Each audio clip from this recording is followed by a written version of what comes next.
Enpresaren erabakiak ez du Retegi bi ustekabean harrapatu. Yo la supe hace 3 meses, ¿no? Berria jakintzuenetik ez du kantxan gozatzerik lortu. La cabeza no estaba en lo que tenía que estar y no he disfrutado nada, ¿no? Parte hartuko zuela esan eta azken lauterdiko txapelketa ez jokatu izanak emindu du Retegi.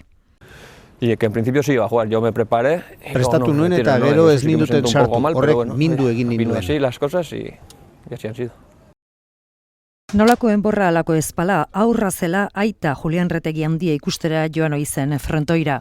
Iba 2 horas antes o 3 horas antes. Bi izpairu ordu helnagotakoak jartzera joten zen eta bitartean ni frontoian hiltzen itzen. Tónico jugando solo, ¿no? 2005an egin zuen debuta segartzerekin zarautzen, 4 urte geroago Aspek fitxatu zuen. Bigarren mailan buruzburu eta binaka txapeldun, buruzburuko final handia jokatu zuen Martínez de Irujoren kontra 2014an. Debuté con 67 kilos y tuve agujetas hasta el miércoles, jugué un sábado y tuve hasta el miércoles. Unerik onenak debutekoa, gero Aimarri irabazionean, lauterdian eta buruzburukoan, eta buruzburuko finala noski. No la disfruté, luego lo que vino después, todos los amigos, toda la celebración que hubo después, fue muy bonito.